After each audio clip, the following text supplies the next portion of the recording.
Welcome into Pitchfork Lunch. It is Monday. Hope everybody had a most phenomenal weekend. And, well, it was a crazy busy one and roller coaster one a little bit in Sun Devil country, as you Pitchfork Lunchers know. But it was, like I said, it was exciting, a little bit tough. Milestones hit. Pretty cool stuff. But I am Michael Caratanudo at Diablos00 on Twitter at Diablo00 on X, the artist formerly known as Twitter, is where you can find me, the show, and also Facebook and the YouTube. Subscribe to the YouTube channel, Pitchfork Lunchers. As you know, there's a ton of interviews up there. All the shows are there. A lot of interviews. A lot of interviews. And some good stuff. So, hey, don't be bashful. Let's check it out. Subscribe to the YouTube channel. It's at M as in Michael, V as in Victory, C as in Cat, 005 on YouTube. And you can go there and at MVC005 and subscribe. And like I said, all the shows are there, and you can check them all out. Again, I mean, oh yes, little show off what we got today. Boom, that's right, 1885. Boom.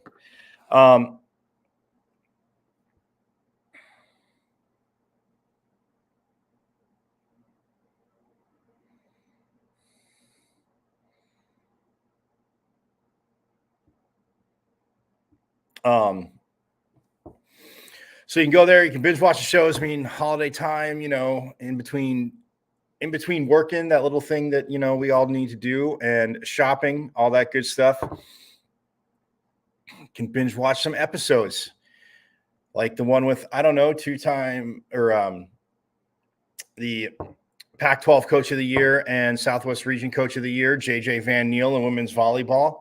First season, Sweet 16 run. And just the phenomenal season he was on twice.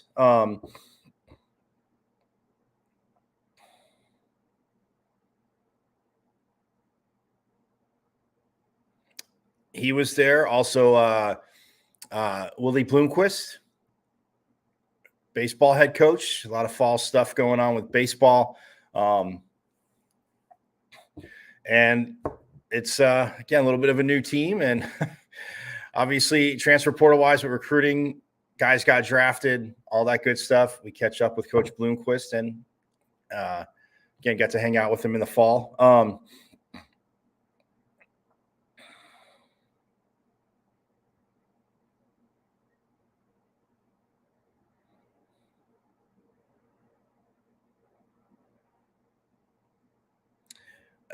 Graham Winkworth, the women's soccer coach. And again, they went to the postseason, and it was, again, just such a fun team to watch. I mean, just the way they played, and Coach Winkworth and how he's grown the program. And I mean, just the women's soccer team in general, absolutely phenomenal. So he's on there. Coach Regal, assistant head coach. We'll get into recruiting. Assistant head coach, special teams coordinator, Coach Mons as well. Natasha Adair, the women's basketball coach. So you see what I'm saying? There's a lot there.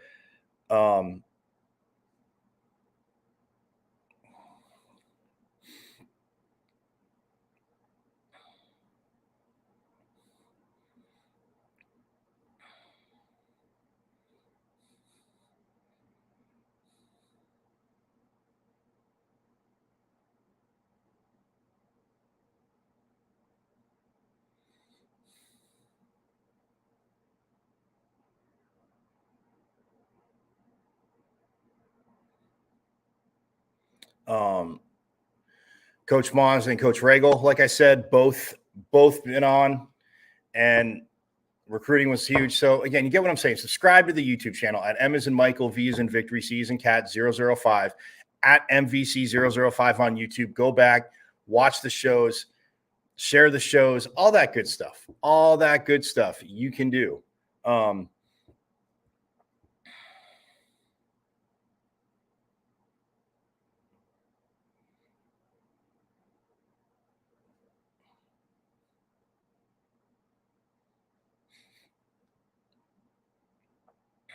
So once again, if you do that, you'll be all caught up. Great stuff. So anyway, shoot me some comments, all that good stuff. It was a very hoops. It was like an exciting and tough weekend. On the men's side, they went to Fort Worth, neutral site game, a little bit closer to TCU, but nonetheless had the tournament rematch with TCU, and again got off to a fast start, looked good. TCU kind of settled down. If you watch the game, you saw TCU settle down and answered.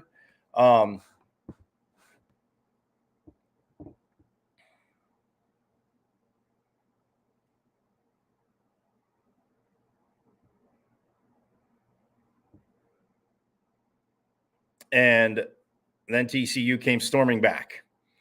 And, oh, man, that was a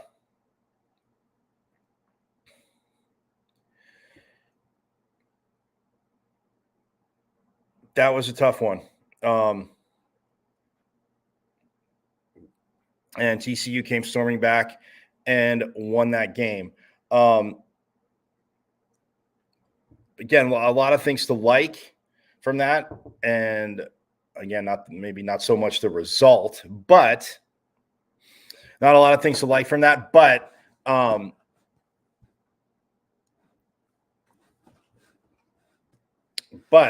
at least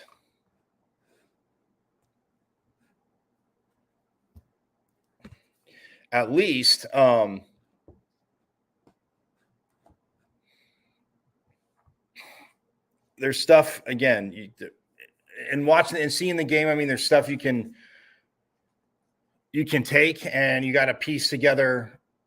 Yes, you have to string together more of what was good, how the game started for the Devils. I mean, up 23-9, up 23-9. And, it's not that it was bad shot selection. Again, teams in a basketball game for the most part, unless somebody completely dominates, which I mean does happen from time to time, as we all know, any level, but college level, pro level, high school level, whatever. Some teams might dominate from time to time. So from start to finish, I should say. And that in and of itself a little bit frustrating if that does happen. But again, I mean, you're going to see, again, the way ASU started out. And they have started out games, I mean, early in the season. They've had strong starts. I mean, even in the BYU game, it didn't get crazy bad early, like super early. But yes, as the first half went on and then into the second half, BYU was, as we saw, was hitting shots. So, I mean, even like I said, in losses, it hasn't been that bad for Coach Hurley and the team. When you look at how they've started quite a few games, though, and yeah, teams make runs back, but you know, you could think of the SMU game. Like they got off to a very fast start, had a lead, had a very good lead, and then SMU, you know, charged back, and it was all of a sudden a very close game. And then they started the second half off kind of like the first. So SMU kept it closer, then they pulled away, and you know, down the stretch, SMU, you know, was fouling, and they hit a 3 late to lose by 2. But I mean, they had no chance with the time amount on the clock. You know me, I'll never say there's not a chance, but, and please don't crush me in the comments saying, how could you say, especially in basketball, you know, no. I'm just saying with the time amount of time left on the clock, there was no chance really for SMU to win that game. Especially after I think it was 2 free throws went in.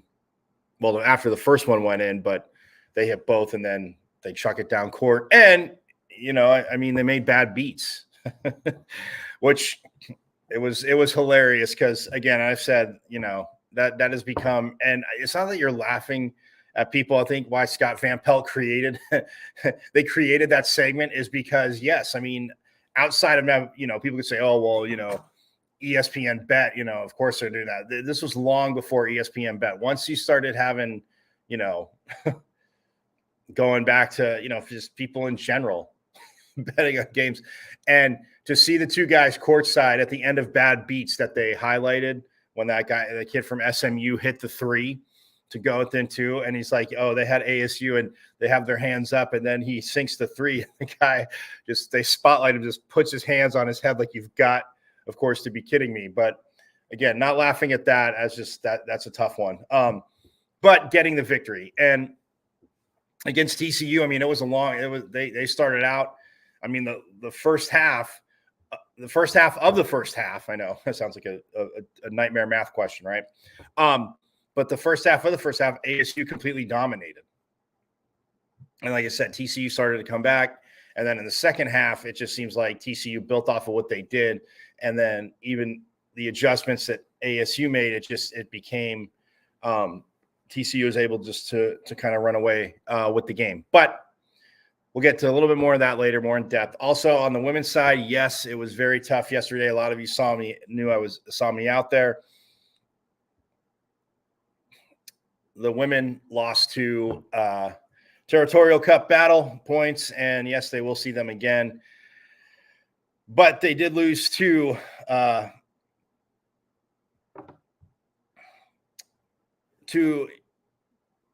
team down south. And actually, we're going to hear from – I got posts from both coaches, and I wanted to hear from Adia Barnes, see what she say, because U of A, they were going through a little bit challenged too. Like I said, both teams are 7-3 coming in.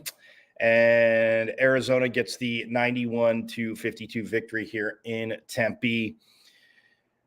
Yes, very tough for me to say. Rivalry games always tough.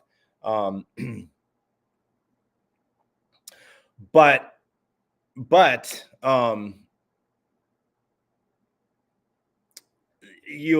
Arizona just it was it was a 5-point game as the first quarter was nearing an end. And to me, people can say, and there's a lot of game to adjust. Yes, but how momentum is built going in from the first to the second, it was 21-16 Arizona. And you figure, okay, like it ends here, like they have the ball, the last second shot, about to chuck it, and it wasn't like a half court shot. They were in their offense, but still they were coming up the court, clock's winding down, figure, okay, 5-point, ASU defense looked good. The ball makes its way into the corner, and at the buzzer, Arizona sinks a three. And it made it 24-16. So it's an 8-point game. You figure, all right, they got that.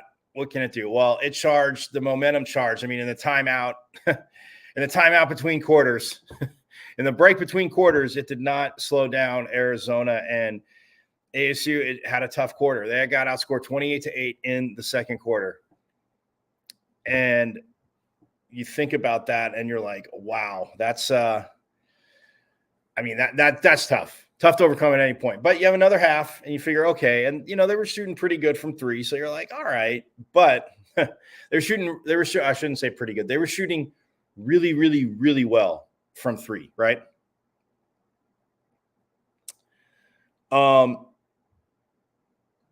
That became the theme of the second quarter, but of the rest of the game. Arizona shot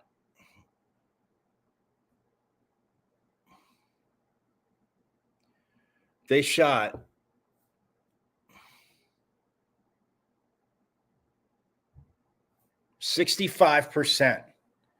from the 3-point line.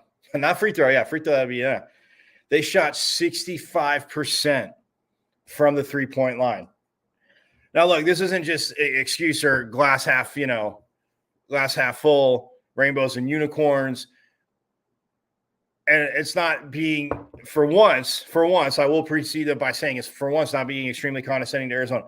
If they shoot 65% from the 3-point line the rest of the season in each game, they're winning the national title. I'm just telling you that right now. But we'll hear from Adia Barnes. I will play that in fairness because I did. Wasn't so much not a bet, but unfortunately, I know Sun Devil Nation, you know this, but we all do. Don't say we don't. We know people. We have friends. We have family that unfortunately went to that school. So I said if I got over in time, that getting sound from Adia Barnes, I would. So I'll have both, but we'll hear from Natasha Adair and Jaylen Brown as well from ASU. But yeah, 65% from three. The third quarter, the defense again made the adjustments, and they didn't get out into transition as much, which I thought having seen a few Arizona games coming into this, that especially, that ASU would get out more in transition, would force the issue to get out more in transition, because to start the game seemed like they were, like I said, it was 5 points, but then it went to 8. The shot, the 3-pointer beat the buzzer, and it's an 8-point game. And then they outscored them by 20 in the second quarter. Defensively, shots, it wasn't bad shot selection for ASU or even Arizona in the third quarter, but ASU, again, was closed out, and didn't let them take as many threes, which, again, not a bad thing, because there were points in the game where they were shooting well over 70%. Like, it stayed for the whole game, because you think, okay, it's a hot first half, and what's all our reactions? It's not going to happen in the second half. Oh, it happened in the second half. But it was 16-13 Arizona, and then the fourth quarter, it was U of A outscored ASU 23-15. So, and again, you figure even if the second quarter was better, if, say they score, I don't know, 10 more points, which isn't out of the realm, and, say they score 5 more points or 10 more points, and, Arizona were to score 10 less. Well, it's still an 81-62 game. That's how great they shot from the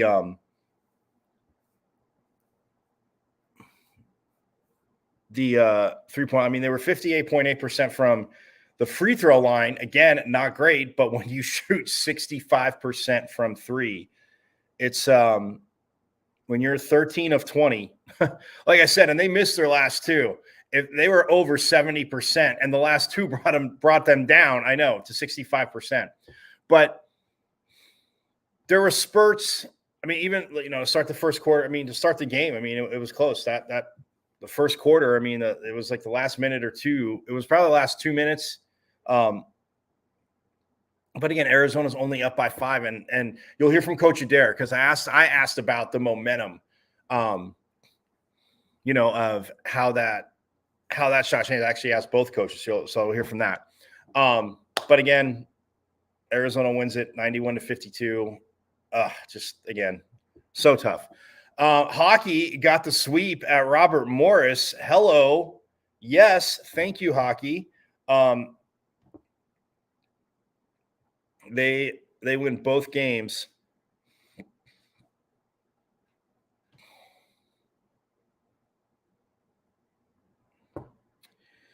They win both games, and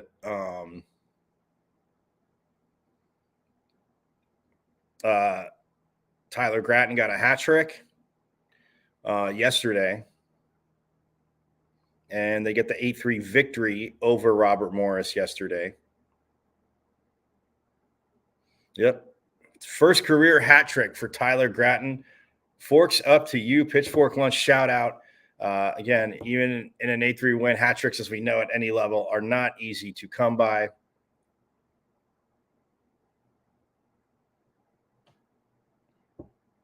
And Lucas Sillinger had 4 assists last night, and he reaches 100 career points for ASU. So, I mean, again, that's just awesome. Sillinger gets his 100th point. Gratton gets his first ever hat trick.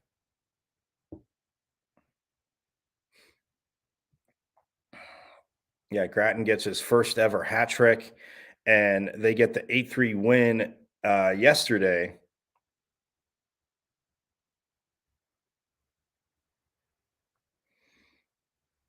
And then on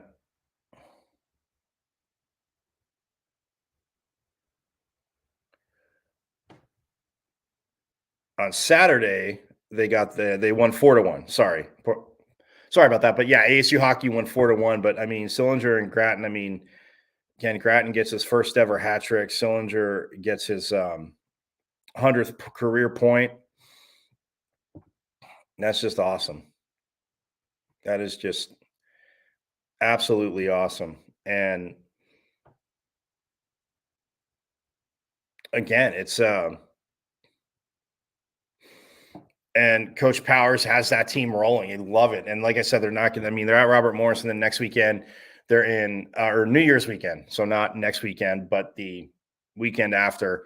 They are in Lake Placid, New York, playing in the Invitational there.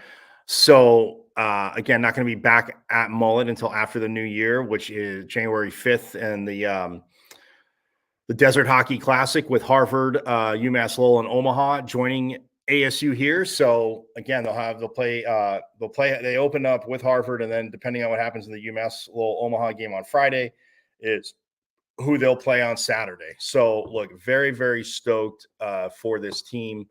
And look, I mean, Coach Powers has them rocking. I talked about it. I mean, just the lines, I mean, the way he's mixing and matching, they're getting, the play in back. I mean, defensively, and of course, from your netminder, you got to have that. you got to develop that consistency. But man, they are just building confidence with not that they lacked it, but I'm just saying you're becoming more confident. I guess would be a better way to say it. That situations, yeah, if you're down, can you come back, can you adjust? And they've shown it. I've talked about it, like how they adjust from game to game, because like I said, you travel cross country, college wise, it makes more sense to play 2 games and for hockey, that is, considering that they're in the Pac-12 now and don't have hockey and headed to school's headed to the Big 12, but Yeah, that's just that's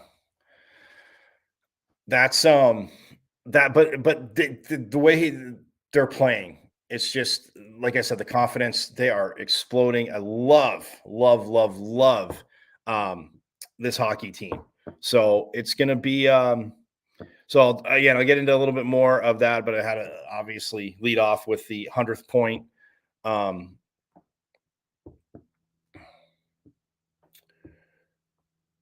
his 100th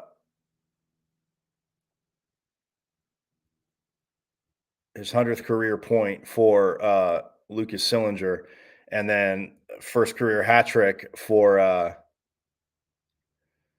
the captain Tyler Gratton. Um, and they win 8-3. So sweep there. They are rocking. We'll get into like so dive into a little more later on because again, getting to see some of yesterday's game. It was like I said, it was very exciting. But hockey again, Coach Powers, huge shout out. Go check out again after the new year. Check out ASU hockey, but they are still they're rocking it, and it's like I said, it's very fun to see. So I'm gonna step aside when we get back. Gonna play the sound yesterday, dive a little bit more into hoops. We'll hear from Natasha Adair and Shalyn Brown, also Adia Barnes. So I'm gonna take a quick break. When we get back, I will play that for you. But more to come here on Pitchfork Lunch.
All right, we are back here on Pitchfork Lunch. I am Michael Caratanudo at Diablo00 on X, the artist formerly known as Twitter, is where you can find me. Also, you can see the show live there on Facebook, YouTube, soon to come to my IG. So, as well. But the YouTube channel, subscribe to the YouTube channel at M as in Michael, V as in Victory, C as in Cat, 005 at MVC005 on YouTube. Subscribe. Again, a lot of great stuff there. All the shows are there. So you can go back and what you missed, again, great interviews. I mentioned the coach before, but players that I've had on so far as well, too. The voice of the Sun Devils, Tim Healy, Chris Cartman, Insider, had him on as well. Charlie Turner-Thorne, former coach, had her on as well. Anyway, subscribe at MVC005 on YouTube. But yes, we are going to get to it. The women's hoops game, 92-51 was the final yesterday at Desert Financial Arena. Both teams opening up conference play. Both teams coming in at 7-3. And yes, unfortunately for us, Sun Devil Nation, that team from down south leaving at 8-3. I mentioned it off the top. If you missed it, though, 65%. They shot from the three-point line. They shot better from the three-point line than they did from the free throw line. Put it like that. 65% from the free throw line, 56.7% overall field goal percentage too. Oh yeah, I didn't mention that part. 56.7%. So you look at that. I mean, the knock, and again, we'll hear from Adia Barnes again. I promise people that yes, it is a ASU show, Pitchfork Lunch, but we will hear from Coach Natasha Adair and Jalen Brown first and in a second. But we will hear from Adia Barnes as well. And then we get to hockey and also recruiting. It was a huge, huge weekend in the sprint to the early signing day, which is on Wednesday, the 20th. Yes, it is this Wednesday. So a sprint to the finish on that. And my friends, yeah, it was a hell of a recruiting. I mean, it's been a hell of a recruiting transfer portal wise. I mean, that is the bigger part of the sprint. Obviously, the high school kids coming in. Yes, you want to make sure they don't flip, and you've gotten verbals from, but yeah, it was huge for ASU. So I'll get to that shortly. But yeah, I mean, look, overall ASU on the opposite side of that, like I said, they shot 30.6% from the field. They were 21.4% from the 3-point line, and again, 68.8%. So just under that 70% mark. But like I said, under 70%. But I mean, you want to be up near 80 at home on the free throw line. But Jalen Brown led ASU with 19 points. She was 7 for 15 from the field overall, 1 for 3 from three. She was 100% from the free throw line, 4 for 4. And then Jaden Simmons was 3 for 4 from the free throw line. Sandra Magalico was 0 for 2, and then Treasure Hunt was 2 for 4. But like I said, 16 attempts. I mean, getting to the free throw line, you'd like to see that. And Arizona had, they were 10 for 17. So 17 attempts, pretty much even there. And yes, again, another Pac-12 game. Some stuff that was called, I was scratching my head. Some stuff that wasn't called, I was in utter shock. Yes, it goes both ways, but there's a few times for ASU I was like, really? Okay. Nonetheless, but yeah, I mean, look, when you shoot like that, and then for Arizona, Kaylin Gilbert led them with 19. Helena Puello had 18, and she was 5 for 6 from behind the arc.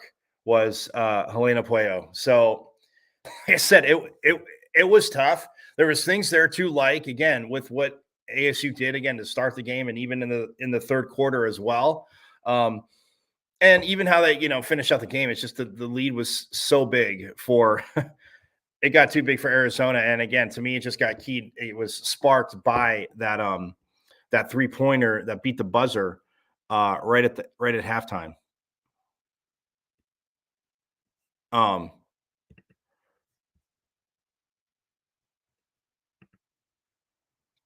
Yeah, that beat the buzzer right at halftime. So yes, it's tough. Yes, it's frustrating, but Natasha, I mean, look, they've dropped 2 in a row now, and again, both at home. But this team's there; it's competing, and the adjustments can be made. It's not for a lack again of working hard. Just they're unfortunately again when it's against your rival, you guys all know this. Unfortunately, when it's against your rival, it's tough to stomach. But without further ado, here is head coach Natasha Adair and Jalen Brown post game after yesterday's loss to. Obviously, not the outcome that we wanted. Just talked with our group about consistency of effort. All week we kind of talked about this game and the history of the game, and we went back to 1899 and what it meant. And I just, as we just talked, there are things we have to continue to work on. There are things we have to continue to improve. And we have another opportunity to get them at their place. So explain to me what happened to the Sun Devils in the second quarter of the game. In the second quarter, they made more shots than we did.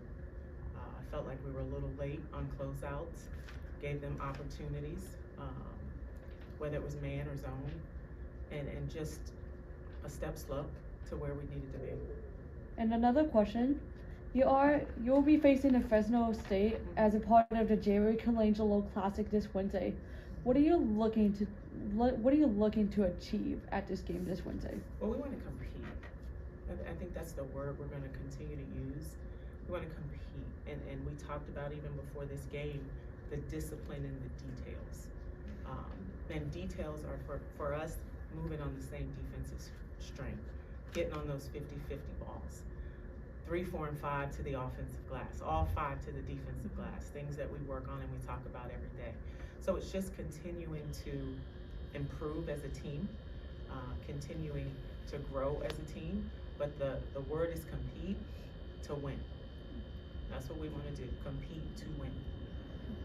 Jalen, you and Triana had 10 of 13 points in the third quarter. What kind of looks were you guys seeing in that quarter? Definitely to attack them. They were a team who were very foul prone, so just making sure that we attack them, get them in as much foul trouble as possible so we can get easy free throws. And Coach, I know you mentioned the closeouts. It seemed in the first quarter that you were getting them deep in late into the shot clock and they hit like a few threes. And when you've seen another team do that, how much confidence do you feel it gave them to them? Because obviously they were on fire from the 3-point line. Well, again, there's stakes in this game, so you got to throw all the stats out of the window. I mean, they were 28% from 3 coming into this game, 28%, and so that doesn't mean give it to them, right? We identify shooters, and the players, they know who the shooters were, but I think it's next play mentality. You can't hang your head, you can't worry about it. Especially momentum shooters. Right? You got to be there on time. You can't ball watch. You got to touch. You got to run them off that 3-point line. And I just thought we were watching it more than moving on the flight and moving on that string. But all bets are off. All stakes are off in this game. So you didn't even want to give them one look. What kinds of things can you take from this game just going into conference play in the weeks ahead? Well, I think the biggest thing is just our next opponent, and our next opponent is Fresno, right? And I think coming out of this game, there are just things we want to continue to get better at. It's how we start the game, how we track it from quarter to quarter. Are we getting those defensive strings? Are we making our opponent, is it hard for our opponent to score and execute? And then for us offensively, right? Are we executing? Are we giving up good for great? Are we getting to the free throw line? We are leading the conference in free throw attempts, and so we need to be way more aggressive to get to the free throw line, and our goal is always 80% or better. So just those are the things we work on every day in practice, which will prepare us for conference play. But I think you take away that you can't take a possession off. You take away that team in this league, top to bottom, is a top 25 team, even if they're not listed as top 25, and especially in the last year of the pack, everyone wants to win, us included. So I think it's just about us continuing to get better and having 2 more games to prepare us before conference play, the next conference opponent. And what are the bright spots for the Sun Devils despite a loss to Wildcats? That we have another game on Wednesday, and we're going to get back in the lab and we're going to keep working. I thought having Izzy out on the floor tonight was a bright spot for us. This was her first game back. Again, Ice shows what she can do, and in every game she continues to get better. I thought it was a great showing for Trey and Jaden, and so those are always good pieces. Even down the stretch, I thought we did some things well. We just have to do it consistently for 40+ minutes. Was there anything in the second quarter? I mean, I know obviously stuff, but that you felt maybe you're a little slow to adjust to defensively? If anything, just making sure that when we're helping, we're able to get back out to shooters. So just making sure we're not too deep in the gap, because when the team is hitting like that, you have to be aware of that, and you might not be able to help as much on the inside. So we just had to make sure that next time when going, we just have to be smart about it and know when to go. Anything else? Thanks. And you heard it there from head coach Natasha Adair and Jalen Brown. Again, you hear Coach Adair and the winning, but she knows, like she said, they talked about this game. They know what this game means. They know for obviously for their records, yes, but for a fan base, for everything, it's huge. And when and she said it right there, you fight, you get an idea. And she kind of Adia Barnes kind of echoed Coach Adair's thoughts on the Pac-12. So like promised, again, the winning coach, she I did promise I'd play a little bit of her post game. I was able to get over there. So but yeah, I mean, shall I say, and like Coach Adair said, they're 28% coming in. And Coach Barnes knew that as well too. And yeah, so really no surprise there. But yeah, I mean, for ASU to wrap it real quick on their side, like it's a learning experience. Yeah, I'm guessing they're not going to shoot 65% from three next time they see them. If they'll be encouraged to chuck that many, but you figure they took 20, and that's what 5 per quarter, and they hit 13 of them. So yeah, like I said, it's just, and they were up over 70%. Had they not taken those last two, they would have finished at 72% from the 3-point line. But nonetheless, here is Adia Barnes after Arizona's win yesterday over Sun Devils.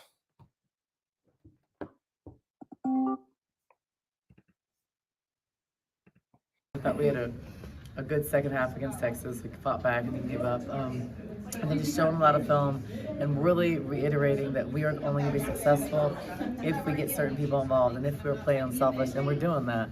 So proud of the shots we got. Proud of finding Helena, finding Ismerit. We're only going to be good if they contribute, and they did today. So understanding that that's important for us to be successful, I think we applied that.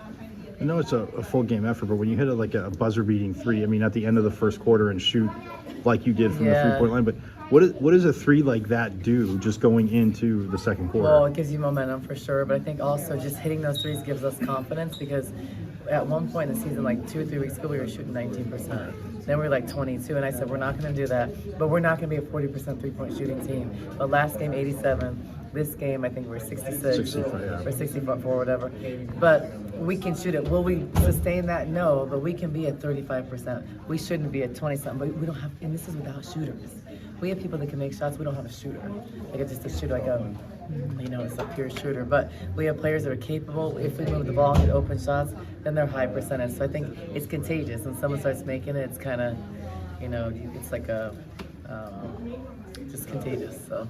And a lot of those shots, your players had quite a bit of room, but still they're knocking them down. But before we weren't passing that. So before they have room, we have 2 people, we don't make that extra pass. We had great plays today where it's actually you're open kind of, but someone's more open, and we didn't do that before. So it's been a lot of talk, a lot of showing, a lot of you can't force this, I don't want contested shots, but they've actually applied that. I've been talking about that for the whole season. But actually applying it, and then we focused a lot in practice on shooting. I mean, we're getting hundreds of shots a day because we couldn't shoot the ball. And then I think the other thing that was positive was the assist to turnover ratio. We don't ever share the ball, but I had to dictate these are the first 3 plays, really be specific. And I don't really like to coach like that, but we're young and we have 80 players. It's like I have to, but they applied it. That's what I'm proud about, because they don't have to apply it. Some people just get in games and start making stuff up. We were just talking about offense, but you guys held ASU to a season low 31% from the field today. What's been the message on defense, just to continue to lock down? Well, and I don't think our defense was good in the third quarter, and we gave out of the 50+ points, it was 23 points off of offensive rebounds. So we boxed a little bit. We could have held them in the 40s, I feel like. But I think they're a good team. I think we caught them on an off night, because they could have really got us in transition. I think they stopped going to that. So I think they're much better than how they played today, and I think they're going to be a good team, and they're so much better than last year, because in a lot of situations they're hard to guard. Crisp is a matchup I was concerned about.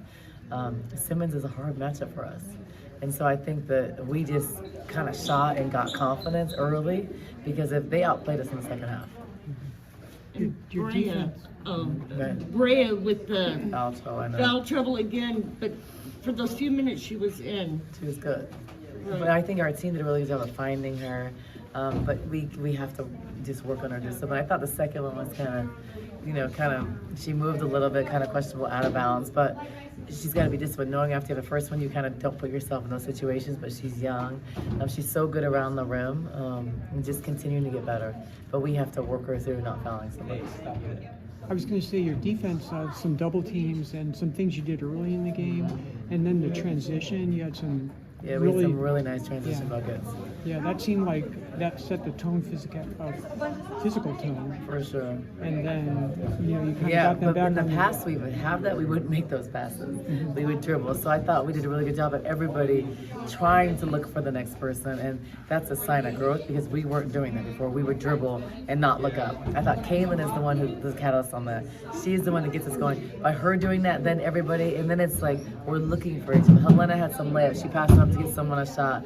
That's the type of selflessness that I want, and that's how I want to play it. Team basketball, and we had 24 assists on 34 field goals. That is telling me the offense is working.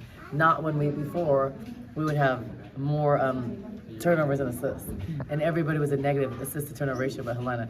That's not what I want, so I want this type of performance, and I'm just proud that we're able to apply it. So it means what we're doing is working, thank God. Because I was getting a little discouraged a few games ago. I was like... And I mean, it's been an emotional week. How important was like having a good performance today just for them? Very important after a loss and after, you know, the departure of Maya to focus on school. So she's a starter that's 10 points a game. So we're losing someone double digits. So everybody has stepped up. I think our chemistry got even better. I think just because you face some, we missed Maya tremendously. She was a great player for us. But I think when you face adversity, it brings the team together more. So I think just the fact of anybody departing, you kind of know everybody has to step up because we have less numbers. So I think it made us more cohesive the last couple of games and better. So I think it's going to be better later, and everybody knows they're going to play.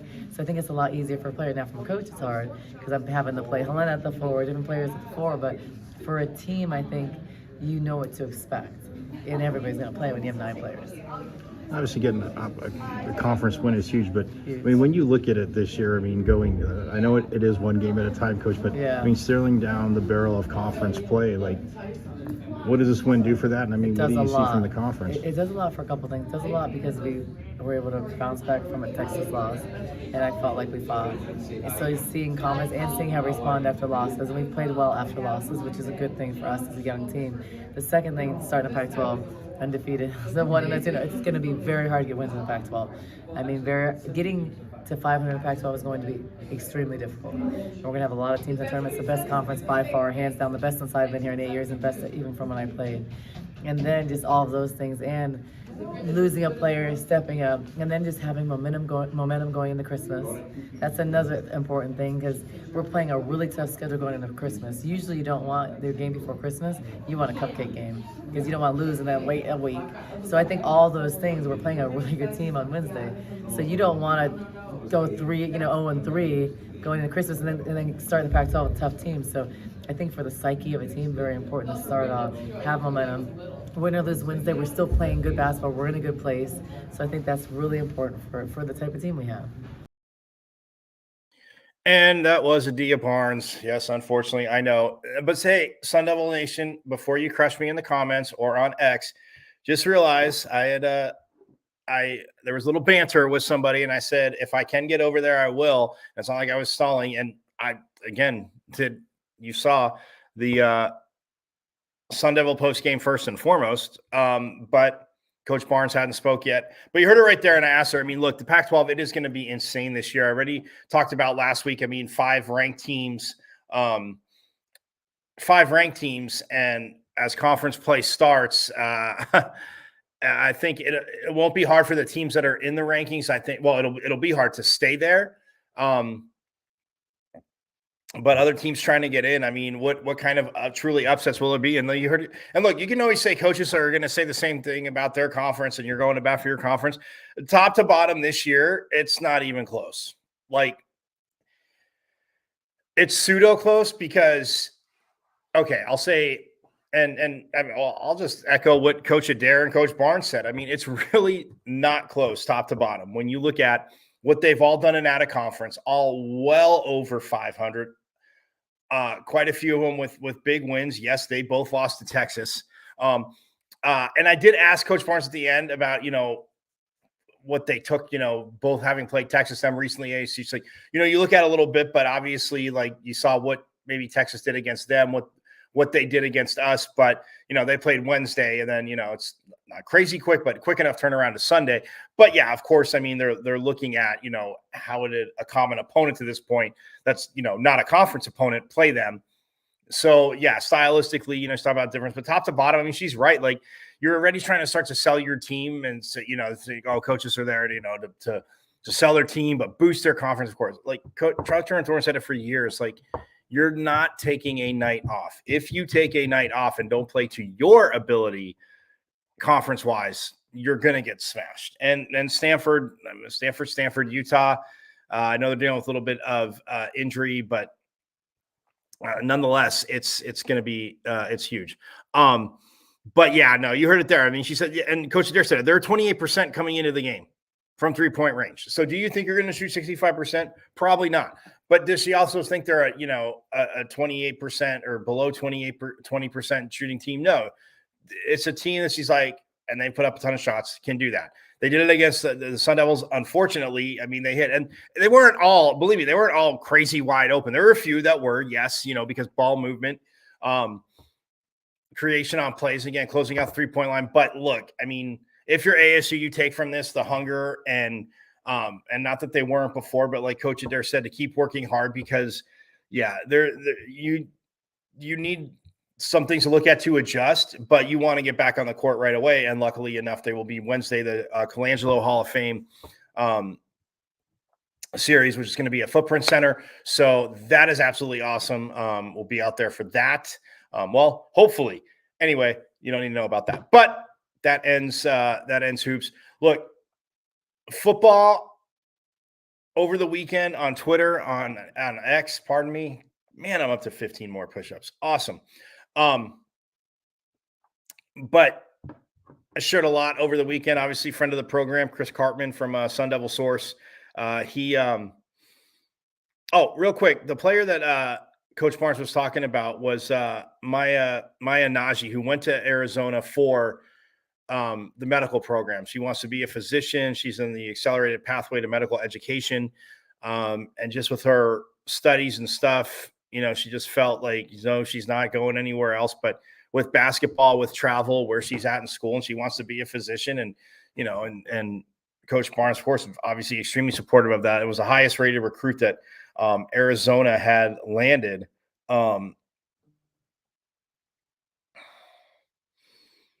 She was the highest rated recruit in Wildcats women's basketball history. So anyway, that's what she was talking about, but she is following that career path. But again, back to the transfer portal. Chris Cartman, again, a lot of madness over the weekend.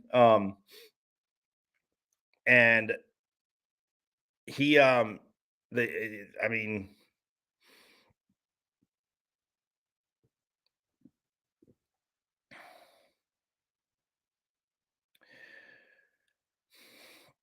these are the players that ASU landed in the portal, and Raleek Brown start off. That I mentioned that on Friday. Like he was here, and it looked like he was in a good spot with the coaching staff, what they're doing, how they want to do them. What you can see what they did last year, and again, barring knock on wood, of course, the mass unit of injuries up front. But they got Raleek Brown, a running back. From USC, Kamari Wilson, a safety. They also got Sam Levitt, the Michigan State quarterback, and then tight end Marcuston Douglas from Florida State, cornerback Laterance Welch from LSU, linebacker Jordan Crook from Arkansas, cornerback Javen Robinson from Washington State. Defensive line, Justin Woodley from Cincinnati.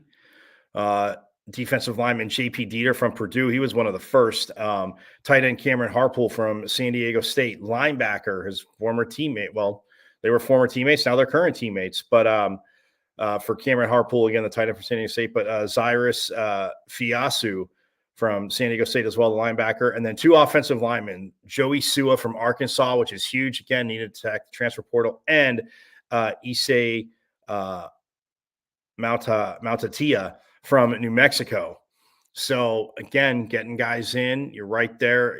Offensive line, again, was a hit. And, again, I didn't think it would be wouldn't be. I know Coach Dillingham did. I mean, it was very truthful. It was A, B, C, D, and E. But you have to see who enters the portal, who you can offer, and if they feel this is the right fit for them, But yeah, that's just the transfer portal. Huge, huge.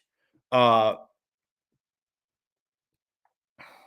ASU. Oh, by the way, and players that entered the transfer portal, where they've gone, BJ Green, just announced yesterday he is headed up to the University of Washington. The defensive end who did, again, a phenomenal job here. Loved having him. And I mean, looks like, again, he gelled with the staff. I mean, even Coach Dillingham said, he goes, I have a great staff up there. You'll continue to do great things. And I mean, it's not just tongue in cheek for Coach Dillingham. If you, as again, media wise from the outside of you, the way he's, with his players, the relationships and building and talking to them and, how they talk about him. So it's, and he's going to they're unfortunately going to be in the Big Ten. So doesn't have to have BJ Green terrorize him next year as if, he would have went up there in the Pac-12. But BJ Green went to UW. Jordan Clark, like we talked about, went to Notre Dame. Offensive lineman Isaiah Glass went to Oklahoma State. Will Schaefer, he went to Utah State. James Jonkum, the linebacker, nowhere yet. Isaiah Johnson, the defensive back, same things. Javen Jacobs, nowhere yet. Drew Pine enrolled. Leslie is enrolled in classes back at Notre Dame. But again, not saying he's going to play football. So it just says a question mark by Pine. Andre Johnson, he entered the transfer portal. Not decided yet. Ashley Williams, defensive end, he went to Louisiana. And safety Sean Russ, nowhere yet. So, Jalen Conyers, by the way, yeah, he went to Texas Tech, and I didn't. Apologies, didn't mention that, but he signed with Texas Tech. So, Big 12. We'll see ASU's Human Ralphie. That is being retired now. Well, Cam Scatterby is a locomotive, but Jalen Conyers, ASU's Human Ralphie from Coach Iguano, who, again, we're going to aim to have on this week as last week. Again, as you can see, the sprint to recruiting absolutely crazy. And like I said, Joey Sua from Arkansas, offensive lineman, that was a big get. And Chris Johnson II, looks like he will be signing here on Wednesday. He's living in Texas, is a state champ. They won the state championship, and he is headed here. He's got a state on Twitter. It's pretty awesome. Look, it's social media, and guys have done cool videos and solid videos, but this is just a picture. It says it's him like the background's maroon. He's in the ASU, the as you could say, kind of the gray colored uniform with the gold numbers. It says state champ in Texas, but it's outlined in gold. And state champs are written in gold. And then on the bottom, you see the pitchfork. So yeah, that he's headed here, which is, absolutely huge.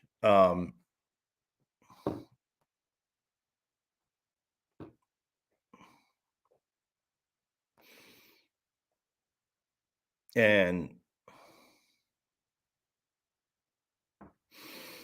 he even has it. Yesterday, he put days until I'm a Sun Devil, and it says 3. So, yeah, Chris Johnson.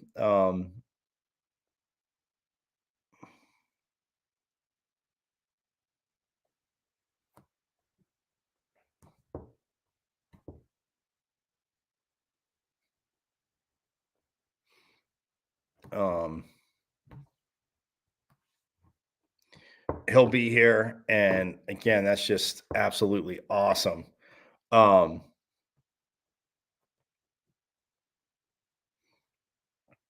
So that's huge for ASU. Again, going to the Big 12, you can reach into Texas, and again, half your games are here, and not all your other games are going to be in Texas, but there'll be a few times that they're going to be in Texas. So for Chris Johnson, again, again, that's a very excited to see. And like I said, BJ Green headed to UW.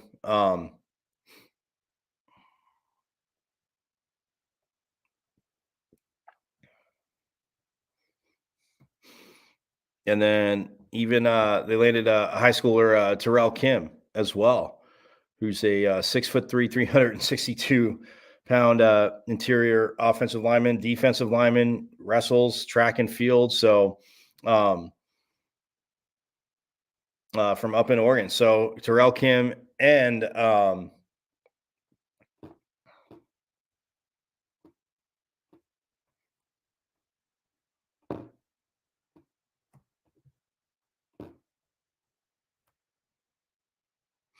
Jaden Fortier, the number one tight end. So look, it's very exciting. Yeah, Chris Cartman, again, friend of the program. Yesterday, I was like, man, when I saw that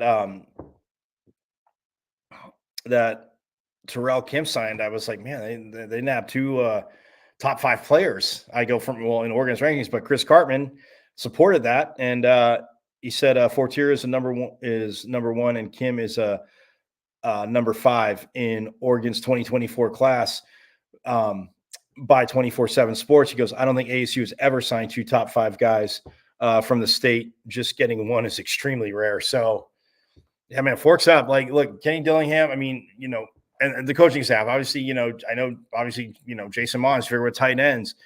Talking to Fortier and Coach Saga. Love catching up with him. But yeah, I mean, it is definitely a sprint. So these guys are coming in, and Chris Johnson, by the way, Chris Johnson the second, on an interview he gave after state championship. So he will be here for spring ball.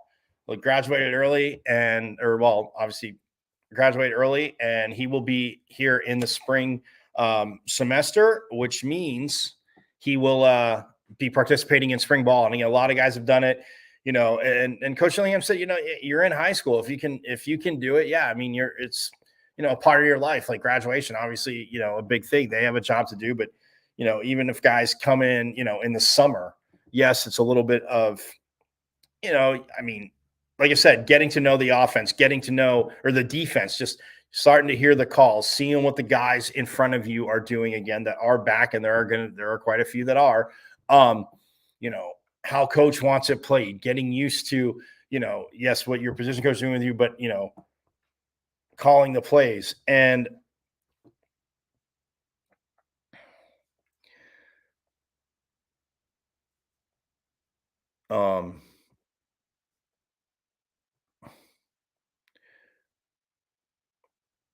so, I mean, that obviously is absolutely huge. But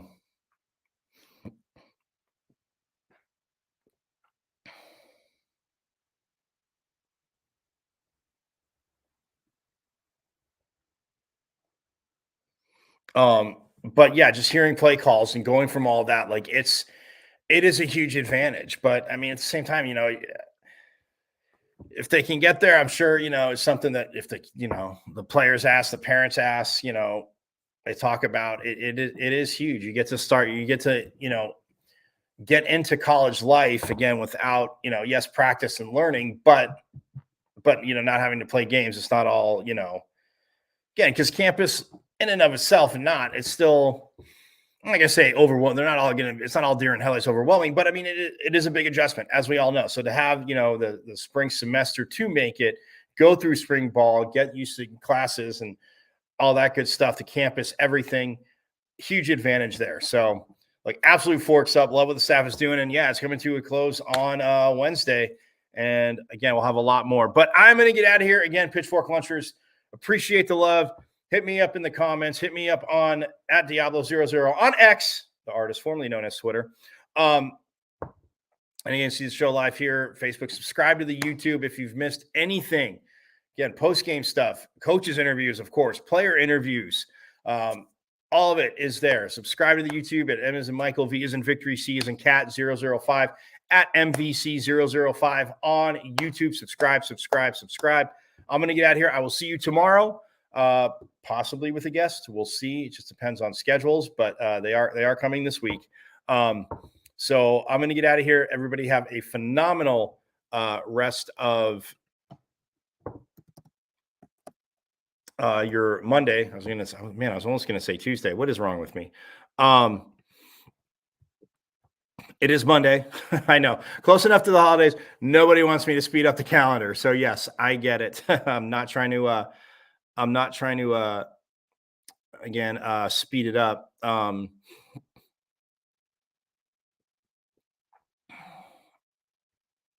Speed it up. Holidays are here. Happy holidays again to everybody. Quite enjoyable. And before we do get out of here, I know I did mention it. Yes, I was able to check it out. But congrats to the University of Texas leaving the Big 12 with one more championship in history. That will go down as Big 12 championship in the history books. They beat Nebraska for the national title 3-0. And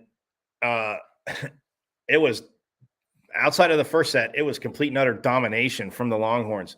They beat Nebraska 25-22 and then 25-14, 25-11. So I talked about it. No Pac-12 school team was there. Our Sun Devils made a hell of a run towards it. They weren't there, but again, congrats to the University of Texas and women's volleyball team on their national title. It was a fun tournament and absolutely awesome. So I'm going to get out of here. Everybody have a phenomenal rest of your Monday, and I will see you tomorrow. Same bat time, same bat channel. Again, come back, check it out. Hit me up on X at Diablo00. Have any suggestions, thoughts, fun banter, whatever. If I haven't thought of something, and maybe I haven't, again, working on stuff, I haven't thought of something, again, throw out fun suggestions. Want to get involved? Hit me up. But yeah, have a great Monday. And yes, you know it's Sun Devil Nation. We are not going to forget. As always, forks up.